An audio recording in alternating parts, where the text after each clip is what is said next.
I've got the looks and the charm of an old movie star. Cary Grant, if you will, so I find it bizarre that this girl should refuse to step into my car. She must be shy, she'll come around, it's just a matter of time. Aurora, Aurora.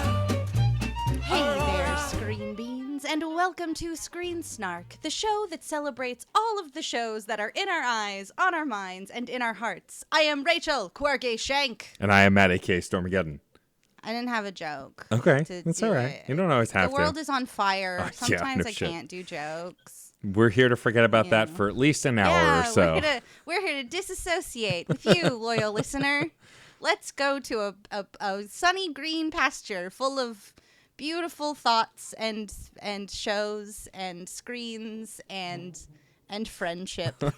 How's that? Sounds great. That's good. Sounds perfect. I am legitimately so excited that our guest agreed to come here. I had the delight of making their personal acquaintance in the meat space down in southern New Jersey through wrestling stuff. Yeah. I'm bringing wrestling people. Amazing human. Apparently professionally loud. We love it. Film buff, film creator, art guru, and just an incredible vest wearer. No joke. That I dream about that vest. It is the one, the only Brandon Hamilton. Oh my God. Welcome to the show, Brandon. Thank you so much, guys. That is dude, what an intro, man. I'm fine. I'm not gonna cry about that. Don't cry. Please don't cry. I appreciate the vest love. I'll tell you what, man. A good battle vest. I love that key. thing Saves very the dearly. world. Gotta have a good battle vest. It's a requirement. Good fucking vest. It's one of those things I had when I was younger, and then I got rid of it. The one I had when I was, because I got bigger. And then I put off getting one for such a long time. And then when I finally started making it again, I was like, this is the coolest thing. But yes, it was so lovely to get to work with you when we did at the lab. We loved having you. It was so much fun. And Matt, it was it's so lovely great. to get to meet you digitally. Yes, I'm happy to meet your acquaintance. You are the second of, I assume, many wrestling-related guests that we're going to have in the near future.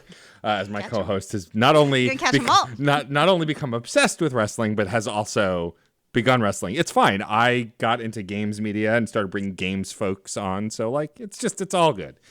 Guests are guests are guests are guests. And we're going to talk more with Brandon about their incredible wrestling-related shenanigans. But before we get to that, as always, we are going to talk about the most recent thing we watched. And as always, I will go first. I realize I say as always, but last episode we didn't do this. We did something completely different. Well, yeah, because it was our born day. It was our of born 100 day. Episodes. Our born day. This is episode 101. Oh, 101. Mazel, Wow. guys. 100 mazels to Thank you. you Thank on you. 101 Thank you. episodes. That is Thank you. brilliant. So proud of you. We haven't killed each other yet. Turns out That's if a you lot. keep That's a lot of content. You ought to be very proud of yourselves.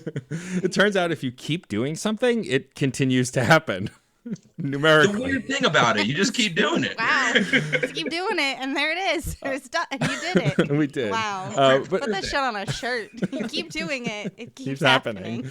But anyway, so we're here to talk about the most recent things we've watched. And I do want to give a quick shout out. I want to give an update on my Castle watch. We are most of the way through season 4 of Castle. Oh, right.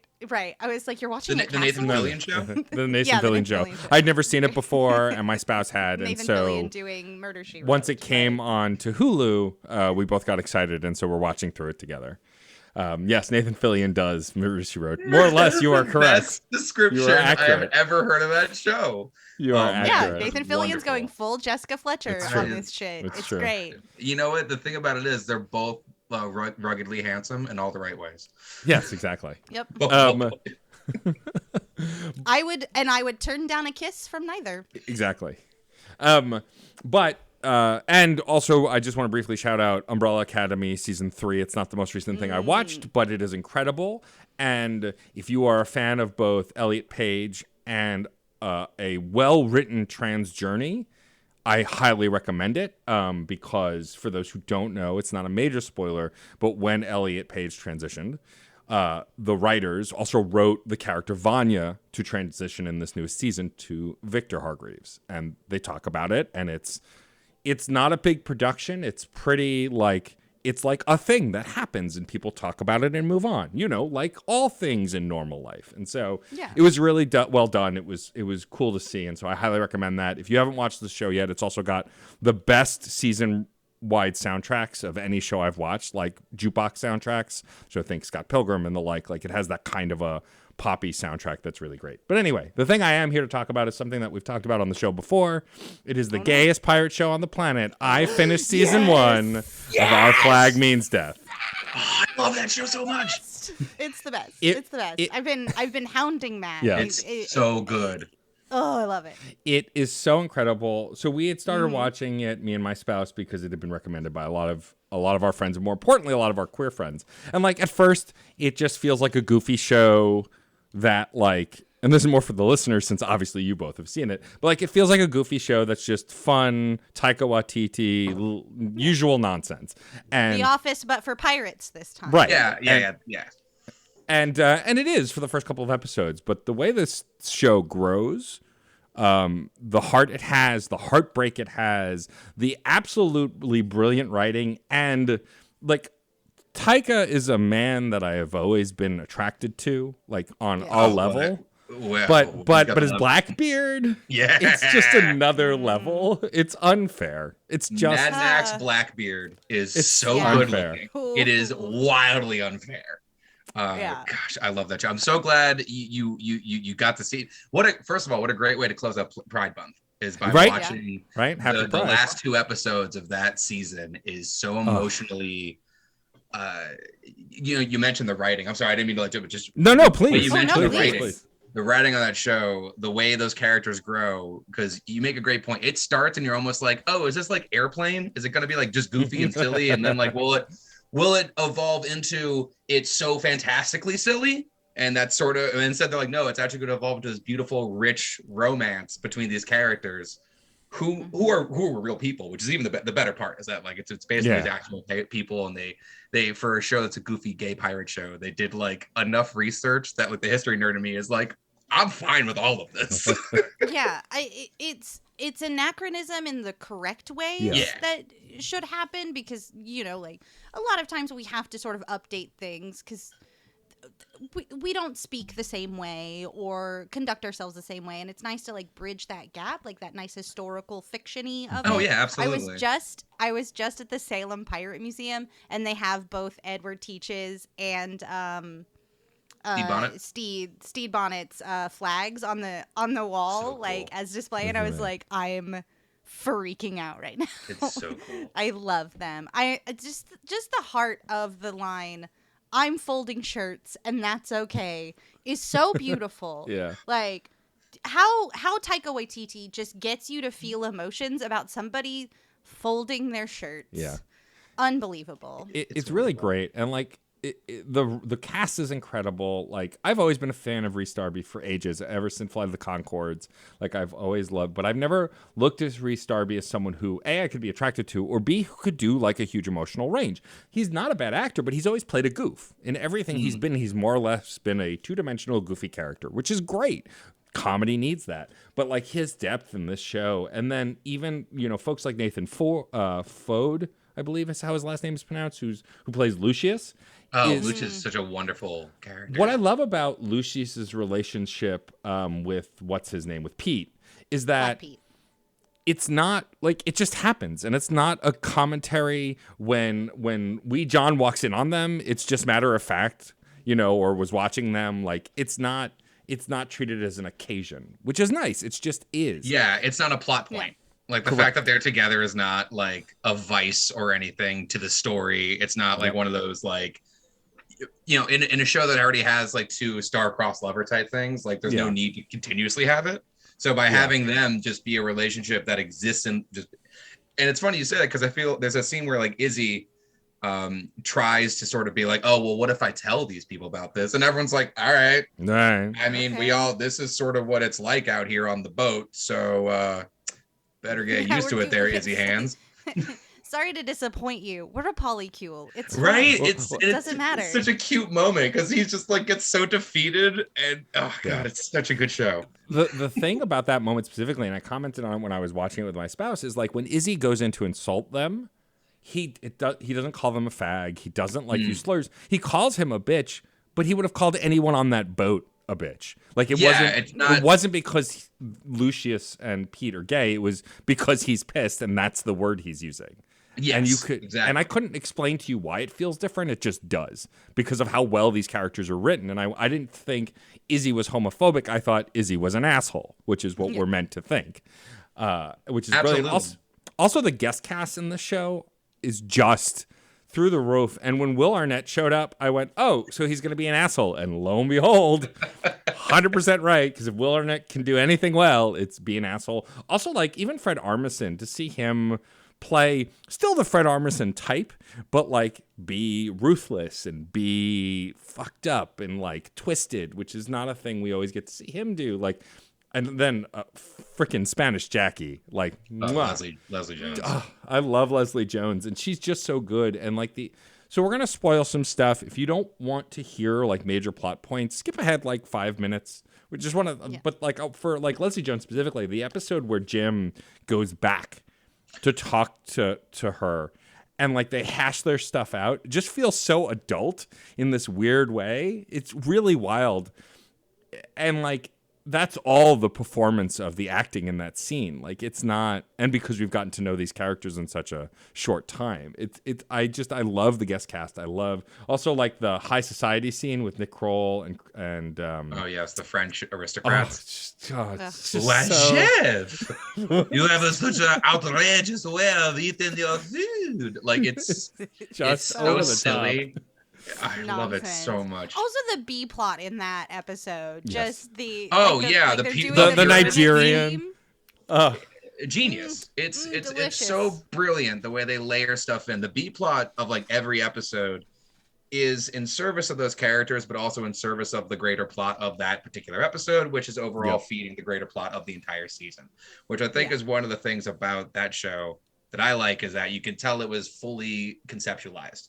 It wasn't like, I'm going to write a pilot script and hope it gets picked up. This was David Jenkins, the creator, you could tell like had the idea of what we're going to do if we get a season of a television show. And I think that execution throughout is what helps. I don't know, for me, when I'm watching film and stuff, being like the film that I am, that's an aspect of it that I'll think about when I'm watching a show or a movie or anything. If we get halfway through a season, I'm like, oh, you didn't expect to have this many episodes.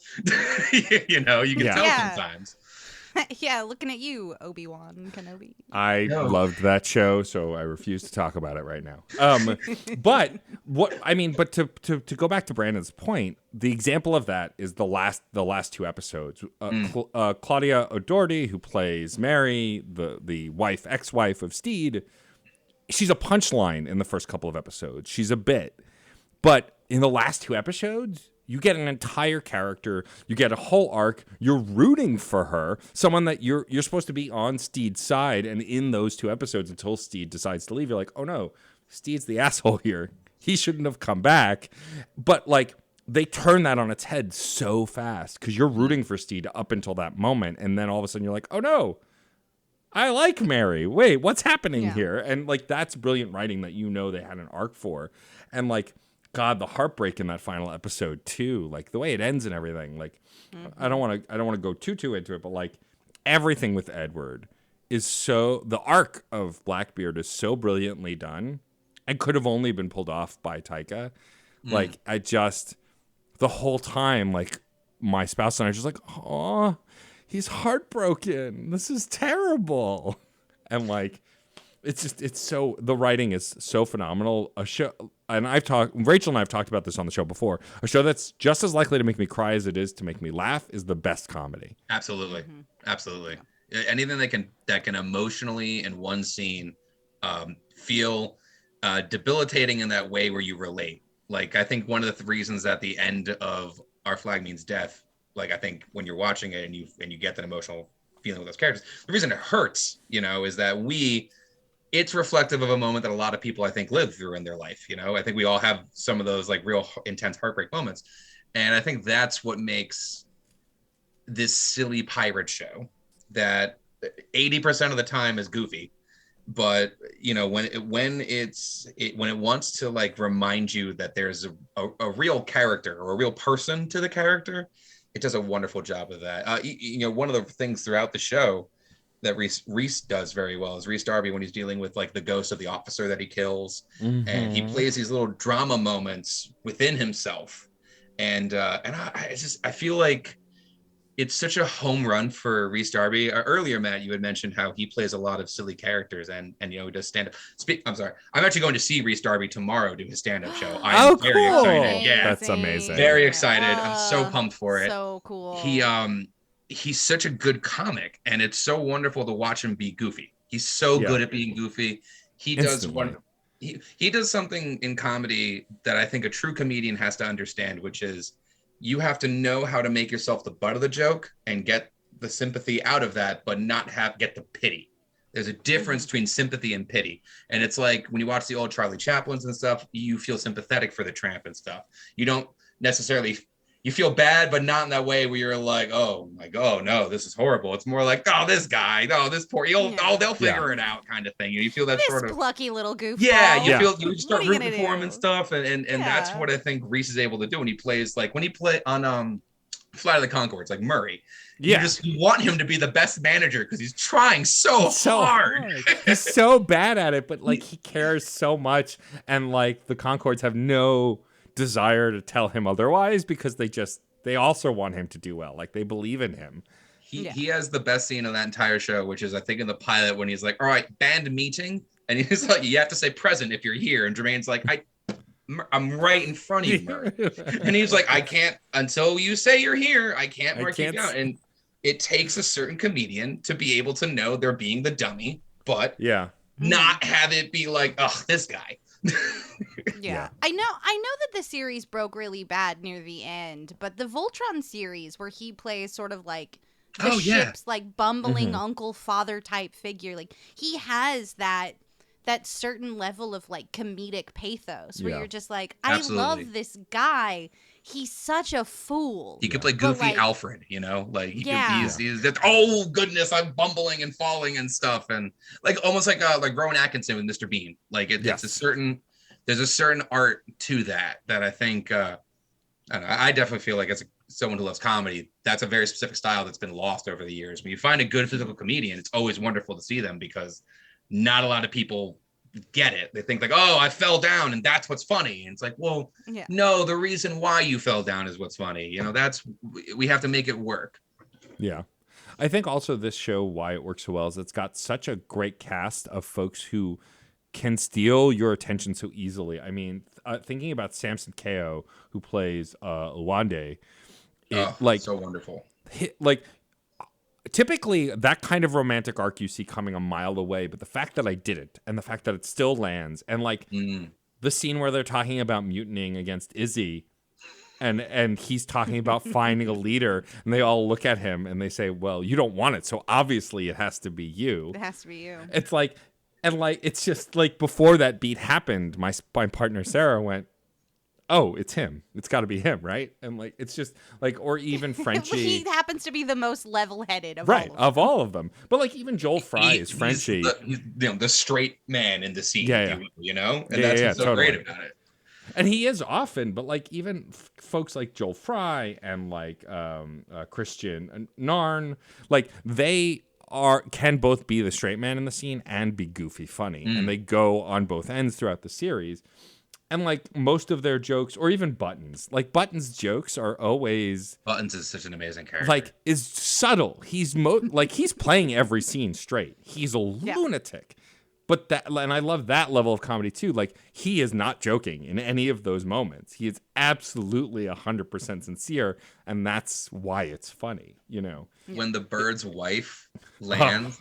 So this, I think that, and this just came to me as we're discussing it, I think that Our Flag Means Death is probably the closest thing to new Monty Python we've gotten since, this is it. This is the closest to, like, if you told me this is a Monty Python movie, I'd be like, yeah, 100%. This is absolutely a Monty Python show. And what solidifies that really to me is the bird's wife lands. And he's just like, I've got bad news about Gary. And like they give subtitles to the bird. And it's because he can speak to the bird.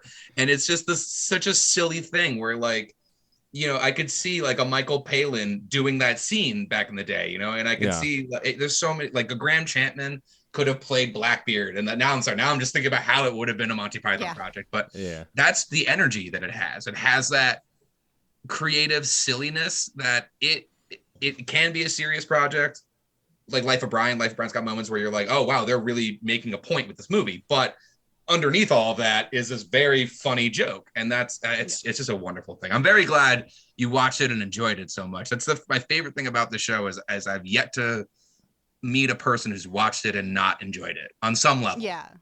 Everyone likes it on some level. The worst criticism is like it takes 4 episodes to like get our 2 protagonists together, and like if you're waiting for that, it takes a minute, but like it's worth it. Like when you go back and you retrofit like what you know from the end of the season to that beginning, and also just like how much time you get to spend with all of these characters who the actors are keyed in every single scene they're in. Like you can go back and just like watch Button's entire track and get to see little tiny moments that he's just taking in the background of like reacting to the line. Like they're all so well oiled to like be in the scene, and it's not just like I'm in the background so I'm just gonna like sit on active listen mode. It's like I'm going to react in the way that my character reacts. It's one of the best things about going back and just like watching fan edits of just like this is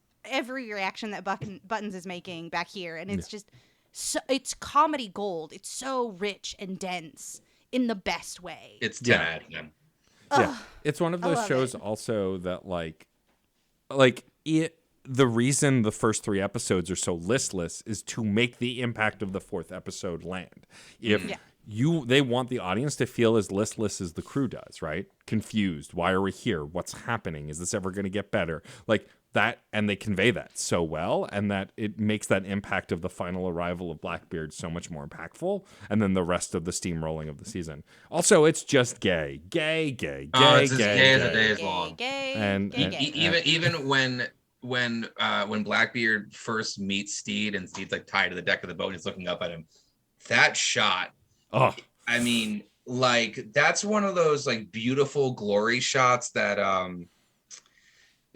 okay, so this is gonna sound silly, but like I think of those like Star Trek flicks where they have these beautiful big shots of the spaceship as they're flying. Like, it's just a slow thing to be like, look at this pristine thing, and it's just like, look at Taika, look how pristine and gorgeous he is. We're gonna give you just an extra couple of seconds to really drink this in, and then you get the reaction shot, and the reaction shot is all of us with that like, oh my, it's Blackbeard.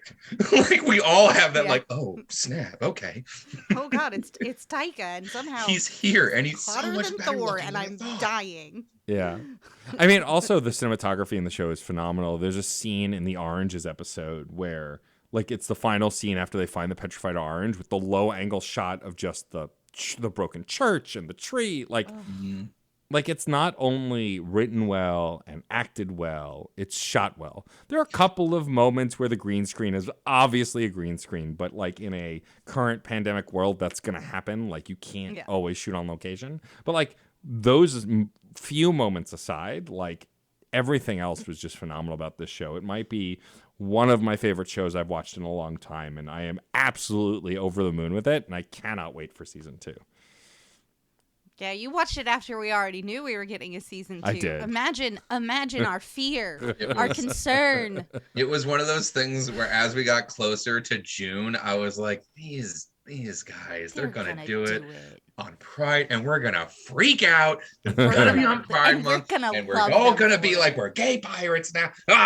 And then they did it, and we all freaked out, and we're all gay pirates, and it was wonderful. It is. Great show. And only Izzy Hands is mad about it. He'll get over it. I feel like he can get over it. Yeah. Redemption arc for Izzy next season. Who's in? I'm in. I mean, I love that Izzy's the best jealous girl on TV in the longest time. Just like there has not been this good of a jealous girlfriend, and I can't even think, because they're like, okay, what if like Iago from Shakespeare was a jealous girlfriend? And you're like, oh wait, what? And they're like, like he's mad and manipulative and he's trying, but it's not working. Whoa, yeah, we'll start writing that up. No, yeah, I mean, all of the episode with Will Arnett, like when he arrived, like my spouse clocked it before I did. Like, oh, this is an ex. This is an ex-boyfriend. This is going to be one of those storylines. And as it unfolded, it absolutely was the classic ex blows into town, ruins Yeah, the everything sitcom storyline. Yeah. yeah. It was so I textbook just sitcom. don't like who you are around them, and it's man, so good. It was great. such a good moment. Such a good show. Phenomenal. Genius. Well, I don't know what else to say Yes. about me this. neither. So, Matt, Yes. I've got to ask the age-old question that I've asked 101 times now. If you had to sum up "Our flag means death" in just 3 words, and you cannot use "our flag means" or "death," how would you describe it? I would describe it as gay pirate bullshit. Gay pirate bullshit. Absolutely, that's a 10. Yep. Just straight 10 out of 10. to the point. Gotta get straight to the point with that. Can't beat The it. only thing that's straight about this show. True. Even the straight stuff is gay. Yeah. It is Sorry. though. It is. though. You're not wrong. Aggressively, like it's so nice because it's just so clearly made for like. It's just so wonderful. It's a show that wouldn't have been made like 20 years ago the way it is now, and I love it. I'm so glad. It came. Absolutely. Yes. But moving on from our gay bullshit. Yes. Rachel, what is the most recent thing you have watched? More gay bullshit. Yay. I'm talking gay bullshit that took a while to realize that it needed gay bullshit, and it's still working through it. I'm talking about the first 2 seasons of Star Trek Discovery. Yeah, all right. All right. I am a big fan of Discovery, but it did take a while to get where it needed to be. It took an infuriatingly long time. This is interesting to get good. to me. I've watched the first like 2 episodes, I think, because I was Yeah. gonna start watching it, and I was like, this is okay, and then like I might come back to it. So let me hear about this. So it really wanted so badly in that first bit to be a Star Wars. Mm-hmm. And it can't. Like, Star Trek is optimism and reaching toward a future that we could achieve if we all work together. Like, Star Wars is all about we gotta smash fascism and we gotta keep it smashed or it's gonna come back. Right. Like, It's in the name. Like one is a Trek, Yeah. one is about science, and one is about like defense and combat. yeah, and we had come to that sort of, I think, that cinematic moment of television where it's like it all has to be long form. It all has to be like week to week to week, keep you on the edge of your seat.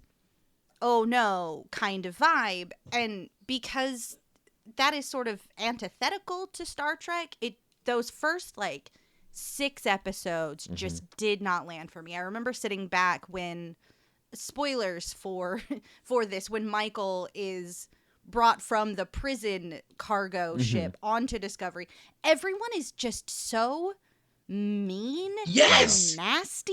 Yes, that And it bothered me. It makes- was such a turnoff for me for the show. Yeah, it made me so upset. And I was like, is Tilly the only nice person here? Like, what And is she's like happening? overtly chipper to the point where you're like, do you want me to be annoyed by this? Yeah, and then because like she's so overtly chipper talking to Michael, it makes Michael look bad because Michael isn't like reciprocating this kindness, and it's just it's really difficult. But this is the most Star Trek take I could say. Taking half a season to get good is kind of the most Star Trek thing Yeah, that the Star I mean Trek that's could most do. shows. Like it really but its beard growth is really painful. But like once you get to episode 7 of it, and that's the one with Rainn Wilson playing Harold Mudd, and they do like a time loop like bottle episode. Ooh. It is so Star Trek. It is Okay. disgustingly Star Trek, and maybe one of the best Trek episodes that exist within Discovery and maybe within like the larger canon of what I've seen of Star Trek. It's so good. Not a moment wasted. We're having so much fun. We're doing like big sci-fi bullshit. It's great. So I would say get to episode 7. Just like hold on.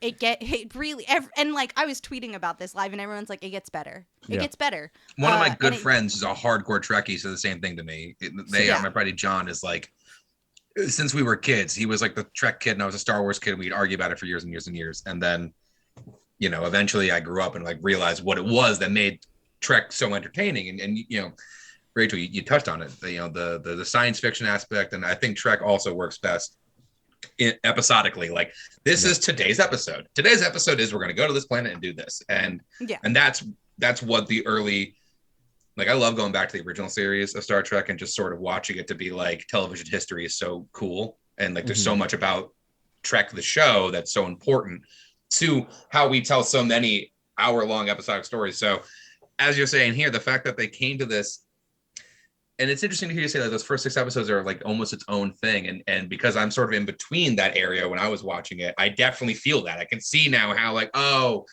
yeah, it's almost like this is all the first episode. Yeah. I mean, I'll also say as someone who's current with Discovery and has watched the newest season as well, they pay it's very similar to Our Flag Means Death, and they needed to do that to make these characters have impact because also we didn't know it at the time, and also they didn't know it at the time, but they're setting up other things to come. Like I've been watching Strange New Worlds, which if you like the original series, Brandon, you have to watch Strange New Worlds. That's actually I was going to start with Strange New Worlds, and my friend said, time out. You actually should go back, watch everything else. You got to watch Discovery first because that's they are sort of what I'm at. Yeah. Exactly what I was doing, where I was like, okay, I'll get through the first 2 seasons of Discovery so I can like just spend all my time with sweet, beautiful baby Anson Mount. Oh my gosh, hello. Yeah. Like the Strange New Worlds is what I've wanted out of modern Star Trek because it's got the queerness of the more recent stuff with Discovery, plus the adventure feeling and the comedy writing and the adventure and the heart of the original series and Next Gen. And so I agree that you have to get through Discovery to get there, but also the most recent season of Discovery is the best season they've done yet because they spent most of that season just creating stakes and like also playing off of stakes from the previous season. Like Michael has come so far and is such a great character in the later seasons, and so are the rest of them, and like the expanded cast and all of this. Like, so the show deals a lot with time travel shenanigans. I won't explain how, but they'll get to it. But like, it just, they do it in a very Star Trek way, but they had to slow burn this because Michael is like, as a character, had to evolve, especially as the sister of Spock that you find out very early on, raised on Vulcan. Like, they needed to slow play this. But I do agree that like, even when my spouse and I first watched it, because we're both big Trekkies, turns out you can actually be a Star Wars fan and a Star Trek fan. Who knew? Crazy, right? Right? No, yeah, I'm non-binary like that. Exactly. Same.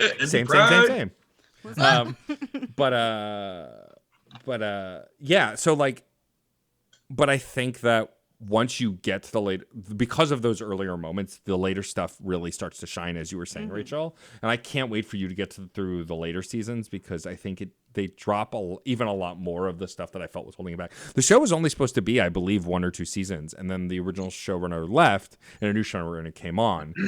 But yeah, I can see that in its works because it's still very like long form, kind of soapy. Yeah, you know.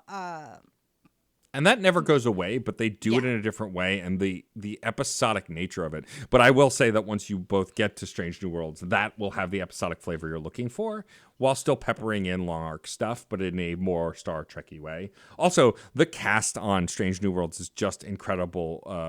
Rebecca Romaine and Ensign Mount and Ethan Peck is the best Spock we've had in a long time. Although I like all of the Spocks we've had, of course, Leonard Nimoy, and I loved Zachary Quinto. I love Zachary Quinto. I am as much as the Abrams. I know that for some people, the Abrams Star Trek is like sacrilege. I like those. I liked it. That was the one that got me to be like, oh, this is fun. And then it got me to really enjoy what makes Star Trek. Like one of the things that I really loved about the pilot episodes of Discovery was, like we kind of like walked into it. It was like, this is sort of what they're doing. You know, they're on their mission and stuff. And then when the battle sequence, the space battle sequence of that, I think it's the second part of the pilot episode. That had me hook, line, and sinker because I love a cool space battle. But I one of the things that, we love about Star Wars is that's a lot of movement and stuff and all that. And everything's moving. It's very quick. But the thing about Star Trek is that, these are they're based on naval ships, and it's based around that sort of style of combat. And as someone who loves like old Navy history and old naval combat, and the book series that inspired Star Trek, Master and Commander, is like one of my favorite books. So there's a lot of elements to whenever they do have a combat sequence, and it is very structured, and it's not just like, all right, I'm gonna take a hard left, I'm gonna do this, it's very much like, no, it's a star to port, blah blah blah, this is happening, go over here, we have to do this, we have to check that, and all that stuff. To me, I find that so engrossing, and I find I'm so hooked onto that. As much as I would be watching a big, fast-paced someone, doing the Tom Cruise where they're just running as hard as they can, there's stuff blowing up behind them, and that's entertaining. There's something about hearing that that diction of that sort of militaristic style, but in the fact that it's Star Trek, and like I'm allowed to enjoy it because what the Federation stands for is decent and good and stuff. So when they do have to do this stuff, you're like, oh no, they have to be, they got to be militaristic, but it's okay because I know this was a last resort. And it's so cool. That opening, that battle sequence was insane. It was beautiful, and you could tell that I just feel like everyone at Paramount, or I believe it was at CBS at the time when they first did it, you could just tell that they were like, listen, we're going to put a lot of money into this. We're going to back this pony. And I'm very happy it worked out because the Trek fans are loyal and they were going to come out anyway, but they did those first two shows. And as we've been noting here, the show has like a longer storytelling than traditional Trek. I think they very much thought of how a modern audience needed to get into this. And that a modern audience was more willing to watch something in a, not that it's like Game of Thrones, but in that like, we're going to take 6 episodes to get to the point kind of thing. Like so many people have just gotten so used to that's how you tell a story now that I think they had to adapt it. And it's cool to hear that they went, okay, cool. We got him. Bam. Here's Strange New Worlds for all the old people. Yeah. And also what's really nice is they do a bit of a bury your gaze moment in the first season. And I don't know because I wasn't a part of like the Star Trek Discovery zeitgeist at the time, but they do end up bringing that character back, and I it's fine. I'm cool with spoiling that because it was something that laid heavy on my heart for a while, and I think as people who are just really conscious about like story choices as to like why are we taking this one like not perfect like coupling of men and like killing one of them for drama, it stunk real bad. And then like they brought him back and they did it in such a way that it really like grounds this character in almost this kind of like trans narrative, which is really cool. Like I know we're getting more like canonically trans characters like in subsequent seasons. I'm only at the end of season 2, which was a really fun like long form season of like how do we get this information away from the dangerous AI, it's really cute. And like to come back and sort of be like, I don't feel like me anymore because I'm different, but I'm not different, but I feel different. And it's just like, oh, hello. Oh, hello? yeah, you're definitely doing, this is how we would have to do this storyline on major network television. Well, and what's great about that character too is that it pays off in the next 2 seasons as well. Like his character only grows based on those moments, and it's really smart. Also, I mean, it was all over the news. There is a trans villain in Strange New Worlds who was so awesome, and like never a moment where they're like, like they don't. It's not mentioned their sexuality, their orientation. They're not a villain because they're trans. They're a trans person who's a villain, and that's correct. And for such a long time. Between the way queer-coded characters and all that stuff, but for such a long time, when your villain had a queer element to it, that was like, okay, why are they a villain? Well, they got this weird colored hair. Okay. They have a spiky jacket. Okay. And I think they may be a little, and you're like, oh no, they're a bad guy in this 90s action movie. Yeah. So turns out I'm the villain in a 90s action movie. Those are all justifications somebody once gave me for booking me as a heel one day. We'll talk about that later. You're evil. It's cool. But yeah, I mean, I think Discovery took a little while to hit the ground running, but it's really good. Also, for me personally, I've been a Doug Jones fan for a very long time. And like he's done incredible creature work in a ton of stuff. But as Saru in this show, it's the most acting I've gotten to see him do. And he does a ton of acting and a ton of things. But like, because this is long form and he's been on it for so long, like his performance shines, and it only gets better in the later seasons. Mm-hmm. Like, and for me, I also I love. everybody brings it. Every single Yeah. member of the cast. Every season. I mean, Michelle it's just- Yeoh. This is a Michelle Yeoh standing podcast. Oh, also, 1000%. and like she kills it in just the first episode. One episode with that character, and I immediately, I would say in the first 20 minutes of me and that character, the way I was supposed to feel was I would follow them into battle, and that's exactly how I felt. Yeah, Like the way I was after they do the little thing where they walk and they make the little symbol, I was like, God, Star Trek, you got me good. And then we get on deck and they start, conducting themselves and being officers and stuff. And I was like, oh my, this is what I love. I love this kind of stuff.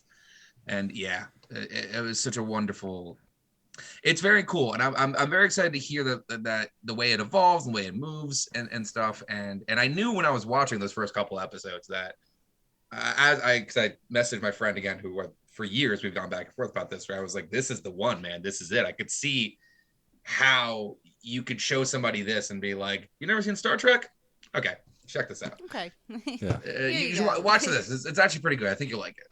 Yeah, and it still takes moments to like be silly and corny in certain Yeah. ways, but it does present a certain level of like, this is important. Like, our stakes are here. If we fail, it is detrimental, but we're still kind of doing like, but there's a weird mold lady. Haha, don't forget, and it's really cute to watch that sci-fi bullshit be a really good touch point again for larger discussions, how do we navigate when we suddenly have a new understanding about a world and we realize that we have been ravaging it? What do we do? How do we move forward and progress? How do we like keep going when we know that like this important creature in the workings of our machine is in pain? Or how do we obey our prime directive but also do what is good for these people, and it does that a lot. And it still absolutely breaks the prime directive, if any Star Trek should. But I'm honestly, from going from those first few episodes of just really having a bad taste in my mouth to being at the end of season 2 and not going, okay, I did my homework for Strange New Worlds, but instead going, oh, I want to see what happens next to Michael, to Saru, to Tilly, it was really great, and it really does take an Anson Mount, I think, to get us there. Because, who's the captain in the first season? What is his name? Not Jeremy Irons. You're Oscar Isaacs is the actor. No. Oscar Isaacs? No, it's not Oscar No. Isaacs, but I know it's Jason Isaacs. Jason Isaacs. Jason There you go. Isaacs. That was close. I was just picturing him in The Patriot when he's got like the messy ponytail and he's just out here killing Mel Gibson's kids. Every time I see him, I'm like, that's all I got. That's all I got is you being just a cartoon character in that movie. Yeah. And his sort of like darkness is really interesting for what that season needed to do. Like having this war-torn Federation is really fascinating, but I think that it wanted to do like, war is hell and it makes us hell when we do that, but it missed that like, you, in the same way that like, it's not just funny that somebody falls down, it's funny because of why they fall down. Right. And Absolutely. it's not fun to watch people be miserable fighting in a war. It's more interesting to watch people like circumnavigate their own sorrow and their misery because they know on the other side of that war is the optimism. Like, they're not fighting because like they have to. They're fighting because like they need to get to that hope again and be scientists again. And like, once we get through this, and we'll get through this together, like it missed a lot of like that band of like togetherness to fight versus like everybody is just like sad and angry and like less of like an Oliver Stone movie that would just be like war never changes, like that kind of stuff. And like, and it's interesting you say that because I definitely can see, again, I haven't watched like a ton of it, but I can see how it evolves in that way over the course of time. And I do think that Jason Isaacs is one of those very strong actors who is able to sorry, excuse me. it's okay. He's always able to like play and I know it's just making the joke about how he was a cartoon character in The Patriot, but when he plays a serious authoritative figure, I feel like he is one of those actors that's able to carry that weight on screen, and we see him in a lot of things. So I feel like the second he was introduced, I know for me as an audience member, I was like, got it. Okay. So I see where he is. I understand. I see what rank he has. I hear how he's talking to Michael. Got it. I'm here. I get what this character is going to be about. And, over the course of time, we learn a few things and stuff. And as the character, I'm sure, evolves and changes like Star Trek is one to, and to more reveal why they're maybe doing these things or how come this happened to them or what the story is. I can see how Jason Isaacs as an actor is able to, because he's a very talented actor, able to go from that like stern seriousness to like let you in a little bit, as I'm sure, like I haven't even seen the scene, but I'm sure there's a scene where he like lets you in just enough that you're like, okay, now I very much care a little bit about what's happening to you, and then that kind of thing. It seems like, again, this Discovery also seems like the kind of show where they were like, all right, let's write the pilot, but also make sure we know where this is going. Like, let's not just write a 90-minute movie and hope that it works. Let's really think this through and try to make a concise story happen here. Yeah. The thing And about then the first. also- Oh, go ahead. Then also, like, the fact that you spend a lot of time looking at sort of like these side characters, like the Helms person with like the augmentation on their face. They get their own humanity and they start getting recognized. And it especially like takes off in like season 2. There's a beautiful moment where Anson Mount is like their sort of acting captain for a minute. And he's like, okay, everybody, your names. Tell me. And it's like, finally, you remembered that all of these bridge crew people have names and personalities, and we're gonna get to meet them and get to know them. And These all are of a sudden, it's like, these are citizens of the ship. Like, we I need have to like feelings listen, we need to like about interact. Detmer now, Yeah. like versus just like, oh, that's a cool looking character, but like that's Yeah. it. You're set dressing right now, and now she's like a person, and I feel for her. That's the great thing about the two newest shows is that the bridge crew, they go more in depth with the bridge crew than previously. Also, the reason season 2 also feels long in the season 1 and 2 feel long in the tooth as far as the narrative is because those 2 seasons were written as a complete story, Right. and it was supposed to end. And Yeah, the fact like that you it were saying continues that earlier. on, I think the reason it becomes more like Star Trek as it continues on is because more people get their hands in it, they get to play with it a little, and like those moments that you're talking about, Rachel, only get better. It also only gets gayer. This show and Strange New Worlds. We love that. We love And to hear so, that. if nothing else, stick with it for that because there's like, especially you talking about loving Detmer, like all of the bridge crew get their moments, even more so later on, and so it's definitely worth sticking with. Oh yeah, no, I have every intention to. I might actually start season 3 tonight when we're done here. There we go. Really, I'm surprised encouraged at how now much I myself enjoy to it hear now. that. Yeah. To hear that, it's like, okay, here's the big story, season 1 and 2. I love that kind of stuff where like Yeah. here's a big story we're gonna tell, and then we get finished with that, and you've sort of like, man, I'm digesting that and I'm hungry again. I want to see what these characters are gonna be doing, what they're up to and stuff, and that's always a fun sort of launching off point to get into the next like story with everybody. Well, Rachel, if you had to Oh, shit. describe Okay. Star Trek Discovery in just 3 words without the word Star Trek or Discovery, what 3 words would you choose? Grows the beard. There you go. Nailed It grows the beard. It like takes so long to grow this beard, but when it grows, it's luscious and full, and I want to swim in it with all of the characters, and I love them, and I want good things for them. Yeah, like I Nice went from thick like, oh, beard, I keeps want it to punch warm. this clean shaven face. I want to punch it. I want to punch Exactly. it so hard. But then like the beard comes in, and I'm like, I want to snuggle you. I want to protect you at all costs. It's like a reverse Spock. I know he grows the beard, and I love the way that beard looks on him. I'll Oh, tell you what. Ethan Peck with a beard. Yeah, Oof, I'm so a fan. good. I'm not even normally that big of like a beard per. I'll tell you what. Oh no, I am. Yeah, I'm a sucker honestly, for a beard. it's like that little like wave section that happens on Yeah. his cheeks, Yeah. where it's just like, You're did like, you? oh. Does that happen for you? Did you shave it that way? Because I love it. This little like amazing. weird little like arrows point in your eyes. I love it. Well, Kiss now me, in kiss this- me, Anson Mount. Put me on the mouth, dancing mouth.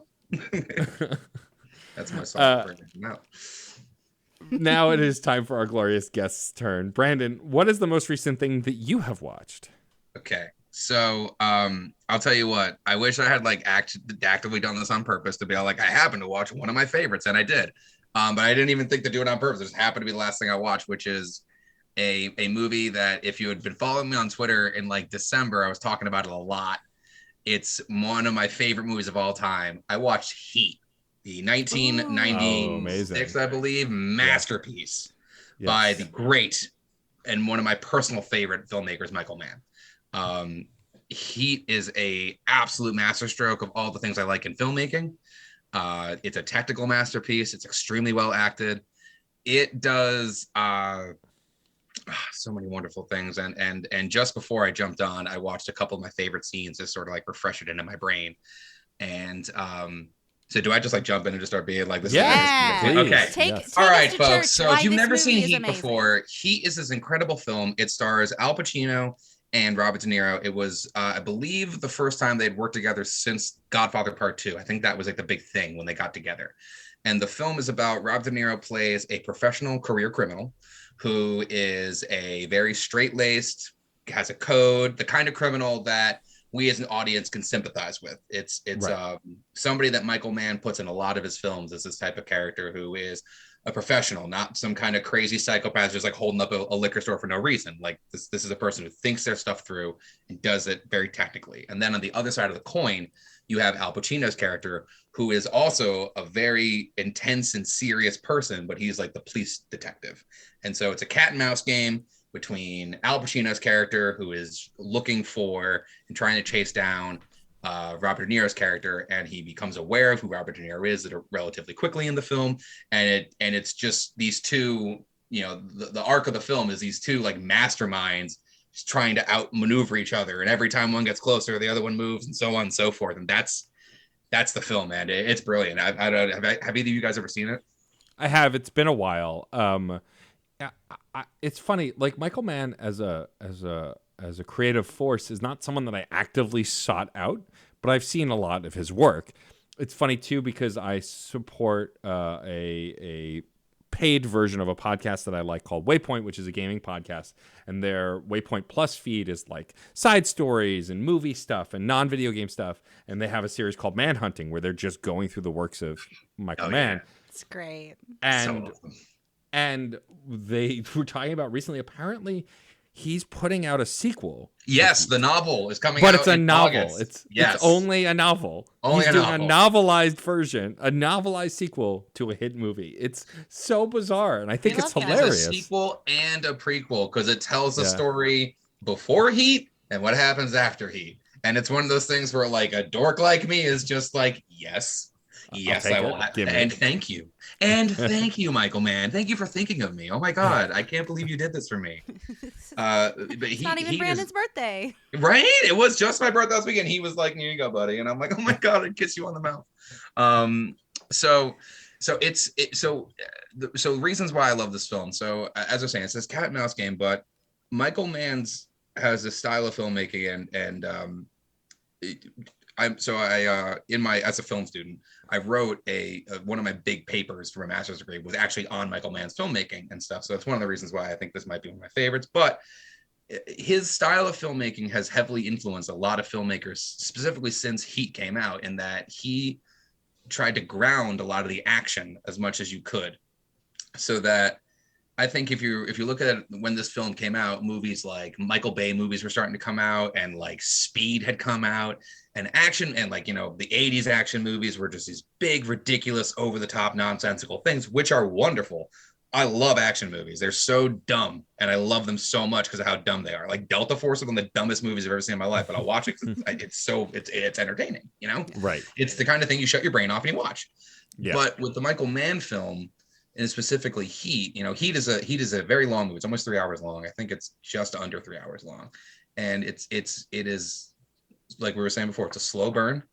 It starts with a bang. It's an awesome robbery sequence to get us hooked. We're like, wow, that is an incredible robbery sequence. They hold up a truck in like downtown Los Angeles, but the way they do it is sort of, they hit the armored truck with a garbage truck, and then another guy pops out of somewhere else, and they like do this very tactical taking of this tank of this bank truck. And as an audience, you're like, okay, so this isn't just like cowboys kicking down a door and like, we're robbing this bank. Like this is exceptionally well thought out. And I've only watched 5 minutes of this movie, and I already understand that this group is not to be trifled with. I already get what's happening here.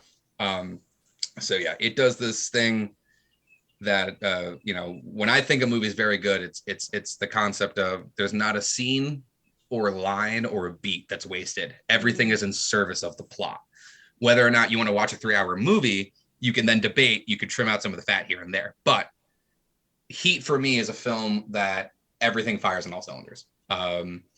The big sequence that I'm sorry, now I'm just rambling about it, and I apologize. No, I love it. That's why you're here. Yeah. So, okay. So the big sequence in Heat for anybody who's seen Heat, they're probably waiting for me to mention the epic gunfight in the scene. So there's a major bank robbery sequence in the middle of the movie, and it's one of the best action set pieces you'll ever see, because instead of, again, doing these insane explosions, unnecessary movements and all, it is all based in tactical reality. So each person who's moving in the fight between the criminals and the police is moving with purpose and meaning. There's not just like randomly sliding across a car and going under this thing and like doing a backflip because that's cool. It's like, no, I'm hiding behind this thing until I reload, get up, drop my amp. Everything that everybody does is mechanical, and it's because they trained each of the actors aggressively to learn how to do this, to the point where there is a scene where Val Kilmer, who's in the film, he plays one of the criminals.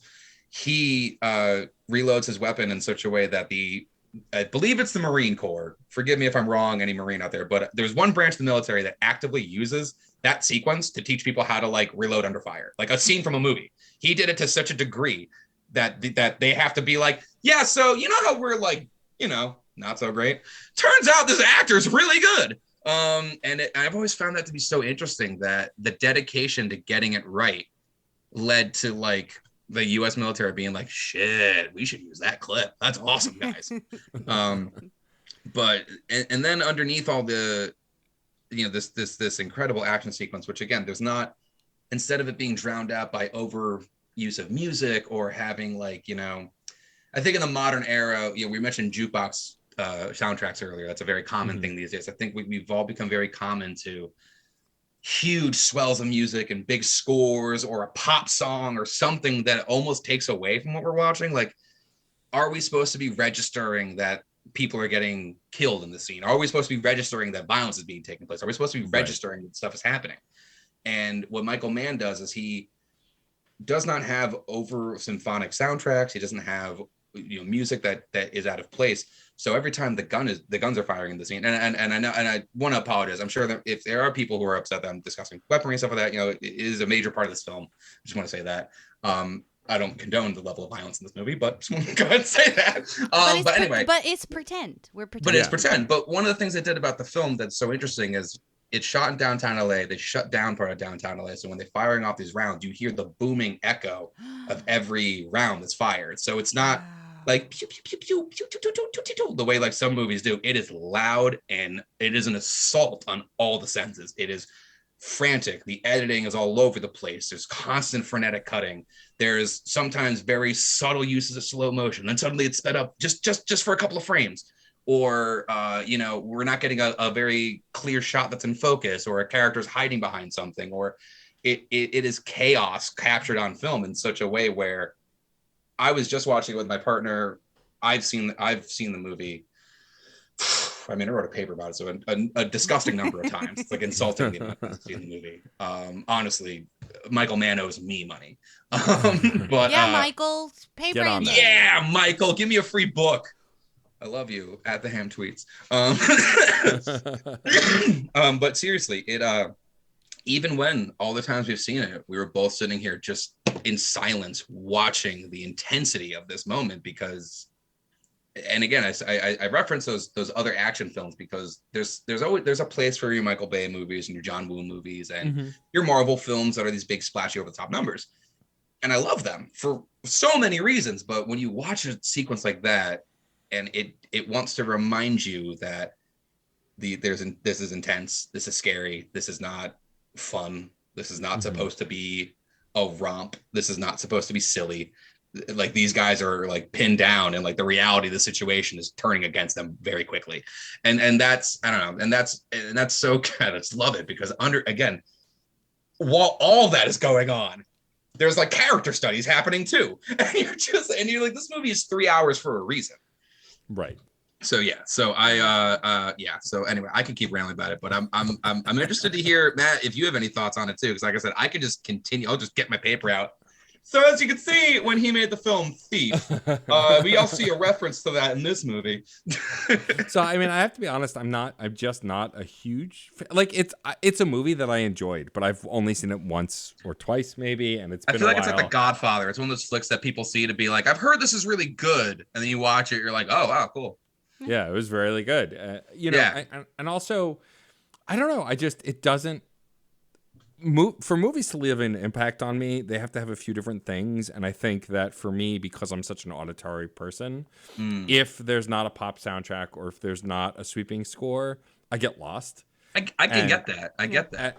And so for me, I mean, the movie is impressive. It's really well shot. It's an incredible story. It's really well done. But I don't have any like technical notes or like Sure. impressions on it. Just because for me, it's a thing I saw that I remember enjoying. I would honestly have to rewatch it to really understand where I'm at with it. But like my memory of it is positive.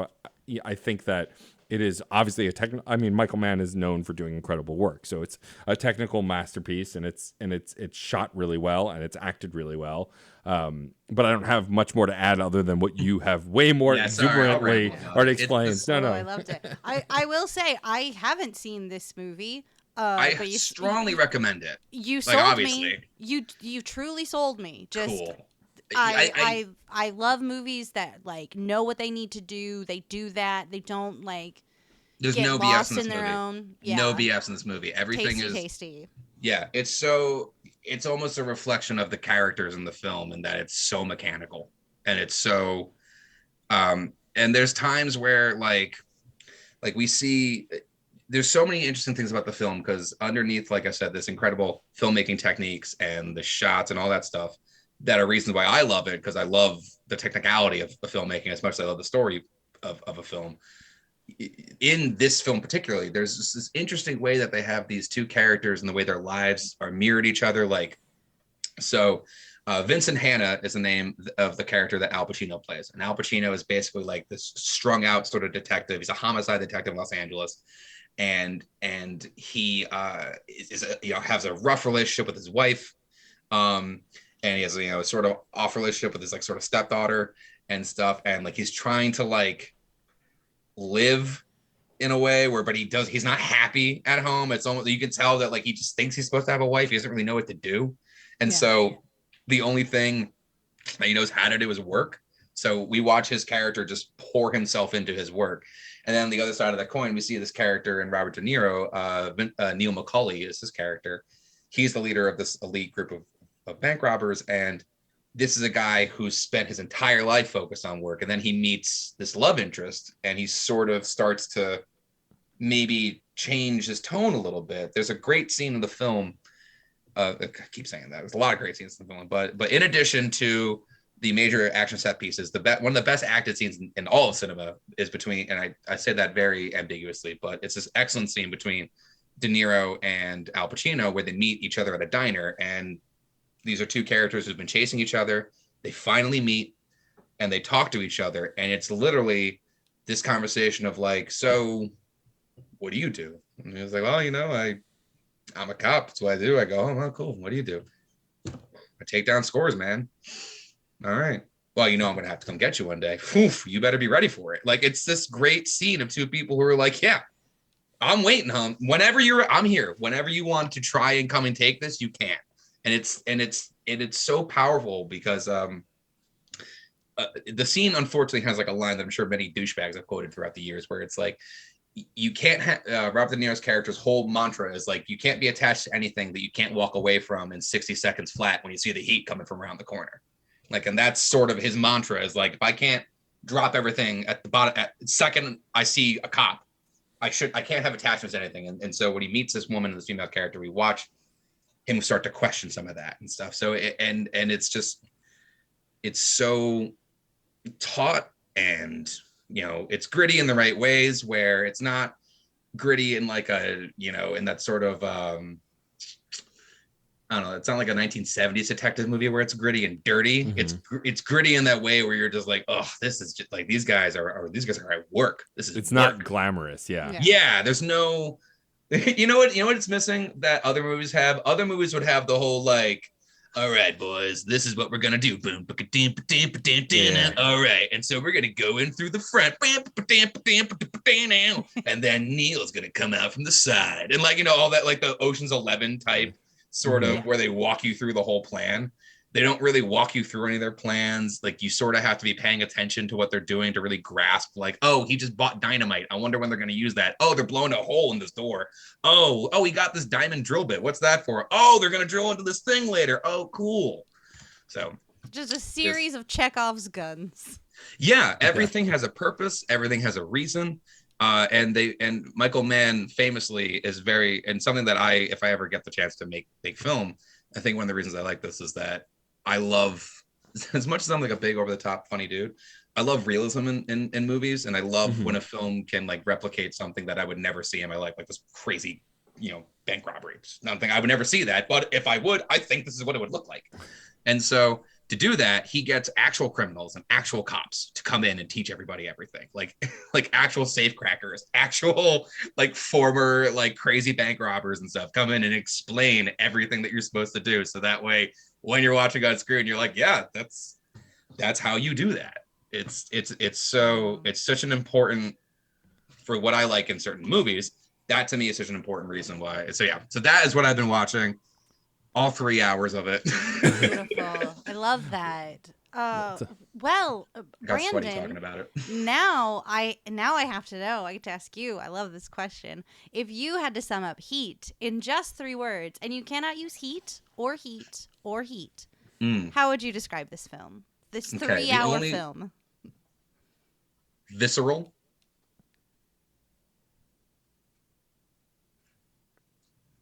Intense.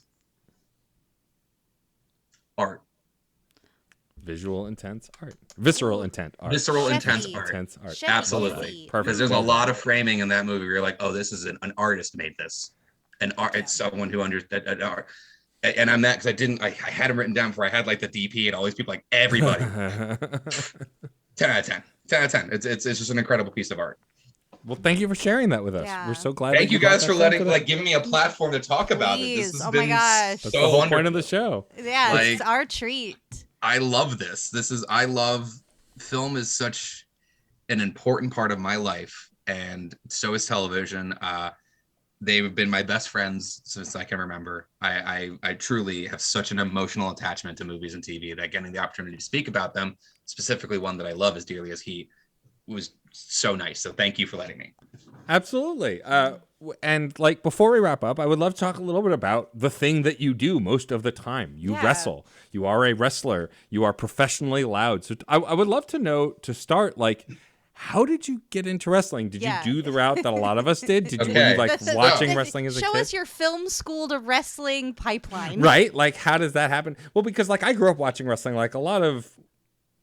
Well, I consider myself a boy at the time. I don't anymore, but like little boys grow up watching wrestling, and so like there's that avenue. And so I'm curious, is that kind of your entry point? Like you were just a little kid, oh, cool, wrestling, and then went from there? I have wrestling is something that sort of existed in my life since I can remember. Actually, weirdly enough, some of my earliest memories are those. I can't remember what the action figures were, but the big brawly action figures with the skinny legs, yeah, the big I think the Jax ones. Yeah, I had the entire initial run of those as a kid, so I had all the old school dudes and stuff.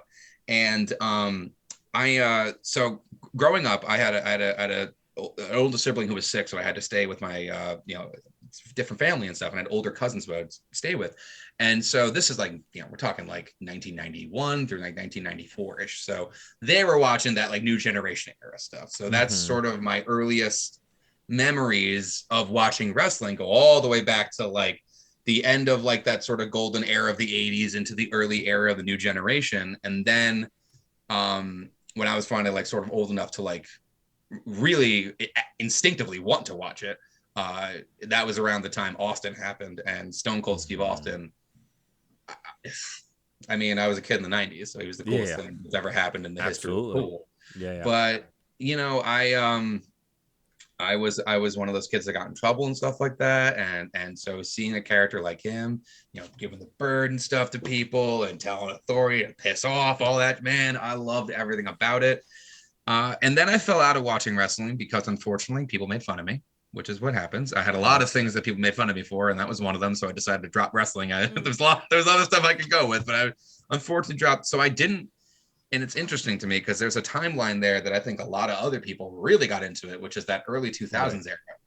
And I just dropped out of it then. So I completely missed like your Batista's run, you Brock Lesnar showing up and becoming a thing, early days John Cena, missed all that stuff.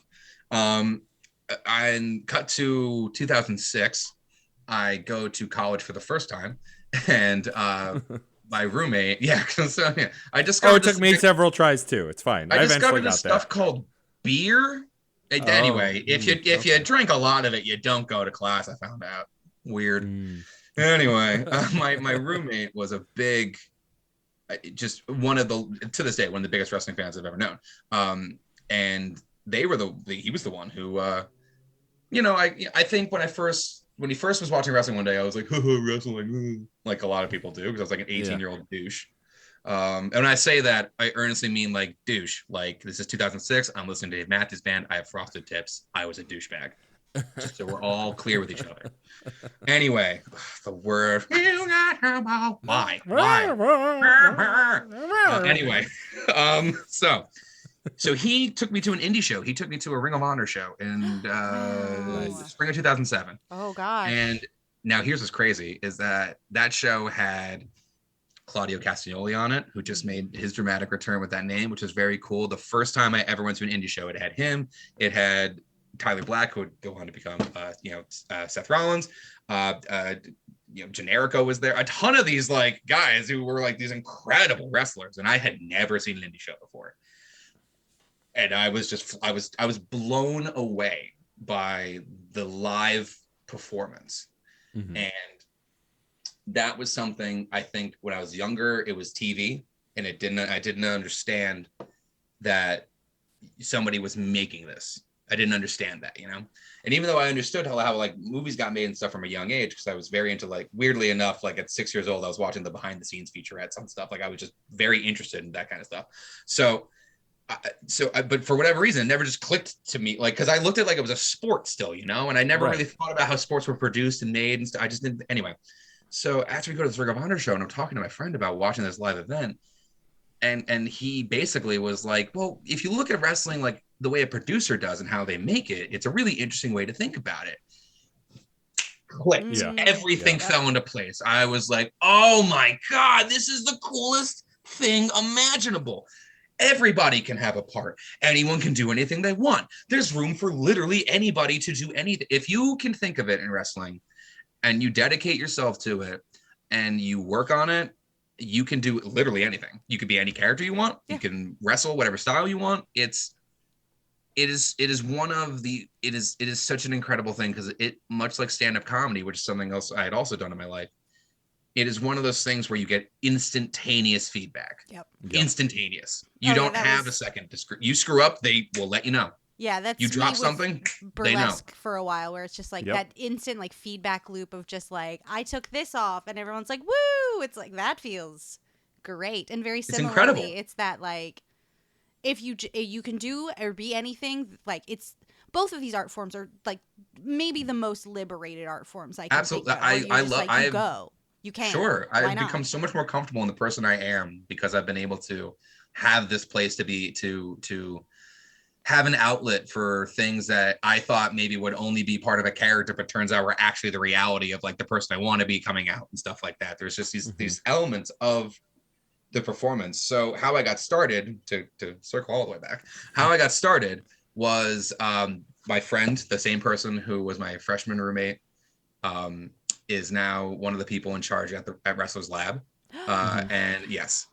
And they good folks. Very kindly, we're doing a show in Rhode Island one day, and he was like, hey man, do you think you want to come out and like ring announce for us? It'd be funny. And I was like, yeah, that sounds like a good time. And again, it was just a matter of like, I like performing. Yeah. I did not for a second think that this was going to be a regular thing. I thought I was going to go out one time and give it a shot, and it'd be just a fun way to sort of like, hey man, wouldn't it be cool to say that you're ringing out for a wrestling show? That'd be so crazy. And so I did it. And the first show I was at, I was so fortunate, man. The first show I was at was with a group who I think is now called Wrestle Party. I forget what they used to be called, but I believe they're called Wrestle Party now. Sully Banger is the guy. I don't know if you've heard of him. He's a wonderful person. Yeah, I think he stopped because he's an actual cobbler and makes shoes. Very cool dude. Anyway, Love it. anyway, yeah, he was a pro wrestler and then stopped to become a literal cobbler. It is awesome. Anyway, so we got to do a show there, and the first show I went to, one of the first things I heard was them be like, listen, if you got hate speech or homophobia, get that shit out of here. We don't do that. None of that talk. We don't tolerate any and I was so, given wrestling's history, I was like, oh my God, that's really cool to hear. That's really cool to hear. Right off the bat, we're establishing this boundary of like, listen, if you don't know how to get heat, you do not say X, Y, and Z about this person. You don't call out this ethnicity. You don't do that. That's not how you do that here. And I was immediately like, sure. Like I wasn't even I was like, yeah, absolutely. Taking notes on this. And that show had a live band introing people out. So it was like in a black box theater. It felt like if wrestling could have taken place at CBGB's, that's what it felt like. It's sort of like, you know, the IWW shows in Brooklyn. Yeah, it felt like in that. The crew. Yeah, yeah, you're in that crew. Yeah, no, yeah. So that in vibe, it felt like that, and that was the first type of show I got to work in. I was just like, man, if there's more of this, that's cool. That is interesting. And so I only did Wrestlers Lab for a while. Because they were my friends, and I kind of was just like, yeah, it was like this will be fun to do with my friends. Right. And then slowly every now and again someone would be like, hey, you're the guy from this or whatever. And this is before the pandemic, and I would be like, yeah, I'm from the lab, I'll come up and do it. So I did a couple of other promotions before the pandemic, but then the pandemic happened, right? And as the pandemic was coming to an end, well, not end, but that first sort of when leadership just got tired of it. Yeah, when we were allowed to maybe move a little more freely, move freely about the country. I don't know. I just immediately went to, that's an old Southwest commercial. I think that's where that's from. Yeah. Anyway, you are now free to move about the country. Yes, it is. Anyway, so when I was allowed, when we were all getting together again and stuff, the lab put together a show, and we're going to tape the show. We want you to come back and do it. And that was the first show I had done since the pandemic. And I came down to Brooklyn, and I met the IWW crew, and immediately I met, Tom and Sazzy and Logan and Angelo and all these wonderful people. My people. Who, yeah, I love them so much. When I tell you, they very immediately, a lot of them were very kind to me in ways that I had done other wrestling shows and that hadn't always been the case. Not that people were ever mean to me, but just that everybody there is so just outwardly nice and just like immediately like, hey, who are you? Nice to meet you. Like everyone is just very kind there. And that made me feel like, and I saw a lot of cool wrestling that day. I saw a lot of different types of characters and people I hadn't seen before and people I had seen in the past, but I think, part of coming out of the pandemic as I did and getting to see these people perform, I was like, man, I think I should try and work on the character a little bit, maybe see if I could develop something. And I bought my set of pearls that I wear. If anyone's ever seen me perform, I usually wear pearls when I perform. Thank you. And the first time I put those on, I was like, oh boy, here we go. Now, okay. Now I get it. Now it's not, now Brandon, me, regular Brandon, person that we're talking right now, is one thing, and then I put those pearls on and I add like one of my jackets and like the ham shows up, and that's when I realized that there's a way for me to maybe start accenting these certain things in my life that maybe I had repressed or wasn't sure if I wanted to like share with a lot of people because I didn't know if I'd be judged for it. But when you're in wrestling, you can do these things and you can act certain ways and you can present yourself in certain ways that isn't looked at in such an odd sort of way. So wrestling truly helped me come out publicly, helped me like become, a better understanding of myself as a non-binary person. Like I hadn't interacted with lots of, it's one of the fortunate things about wrestling. It's introduced me to so many wonderful trans and non-binary people and queer people. And I was able to find my place in the queer community through wrestling. That's just one thing about, so like, no matter what happens, like that's something that I'll always be so grateful that wrestling has been able to give me is to be able to figure myself out through performance, like and I know for some people maybe listening, it could sound as silly as like adding a string of pearls to your look, but when you've repressed parts of yourself for so long, just adding the necklace or just doing your nails or just these little things can become huge achievements. And so getting to the point where I'm at now, where I really turn it up and I have a fan and everything, and I like really turn it up, and I allow myself to almost do some, I guess, stereotypical behaviors or whatever, but like I let myself really play a characterized version of myself, and it's really become it's a joy. I love doing it. It's just so much fun. And I will say I have seen only one instance live, hopefully more. I would love to. You were so wonderful that day. I need you to know you were so wonderful. You have this like wonderful warmth that you brought, like you really understand that like the reciprocity between performer and audience lives there. And I think sometimes like I love the very like we're doing sport, this is a very mechanical announcement, I love, and it's really fun to hear that juxtaposition from like someone like the Dapper Yapper saying like freshly squeezed orange. It's really fun. Like I live for that, but like especially in like these are very intimate spaces that we are performing in, like there's a handful of us there, and like bringing that warmth and like really going like, yes, I am on stage, quote unquote, but like this stage is all of us, like it's important.